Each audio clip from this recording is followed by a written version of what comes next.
AP రాజకీయాలు ఆసక్తికరంగా మారుతున్నాయి. ఏపీలో కూటమి ప్రభుత్వం 2 ఏళ్ల పాలన పూర్తి చేసుకుంటోంది. దీంతో పాలనాపరంగా, రాజకీయంగా కీలక నిర్ణయాలకు సమాయత్తమవుతోంది.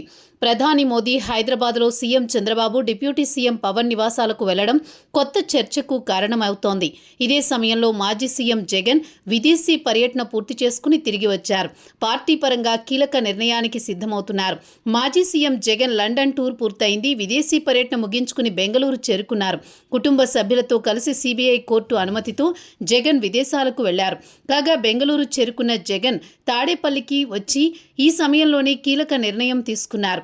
కూటమి ప్రభుత్వ పాలన 2 ఏళ్లు పూర్తవుతోన్న వేళ ఇక రాజకీయంగా కీలక నిర్ణయాలు తప్పవని పార్టీ నేతలకు స్పష్టం చేశారు. అటు టీడీపీ మహానాడు ఈ నెలలో నెల్లూరులో నిర్వహించేందుకు డిసైడ్ అయ్యారు.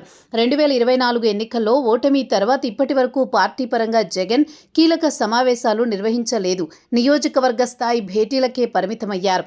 పరామర్శల కోసం జిల్లాలకు వెళ్లారు. గత ఏడాదిలోనే జిల్లా పర్యటనలు, కార్యకర్తలతో సమావేశాలు నిర్వహించాలని భావించినా ఇప్పటి వరకు ప్రారంభం కాలేదు.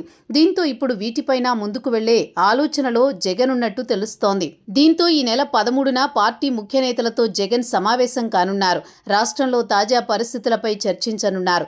పార్టీ ప్లీనరీ ఈ ఏడాది జూలై 8, 9 తేదీల్లో నిర్వహించాలని కొందరు నేతలు ప్రస్తావిస్తున్నారు. వచ్చే ఏడాది నుంచి జగన్ పాదయాత్ర ఉండడంతో ఇప్పుడు పార్టీ ప్లీనరీ నిర్వహణ ద్వారా క్యాడర్లో తిరిగి జోష్ పెంచేందుకు అవకాశం ఉంటుందని తాజాగా చేసిన ప్రతిపాదనపైన జగన్ నిర్ణయం తీసుకోనున్నారు.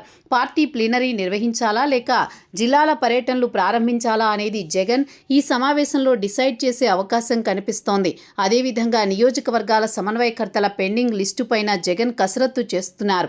ఇక నుంచి పూర్తి స్థాయిలో రాజకీయంగా తమ పాత్ర పోషించేందుకు సిద్ధం కావాలని జగన్ పార్టీ నేతలకు స్పష్టం చేయడంతో కీలక నిర్ణయాల దిశగా జగన్ ప్రకటనలు ఉంటాయని పార్టీ నేతలు అంచనా వేస్తున్నారు. దీంతో జగన్ తీసుకునే నిర్ణయాలపైన ఆసక్తి నెలకొంది.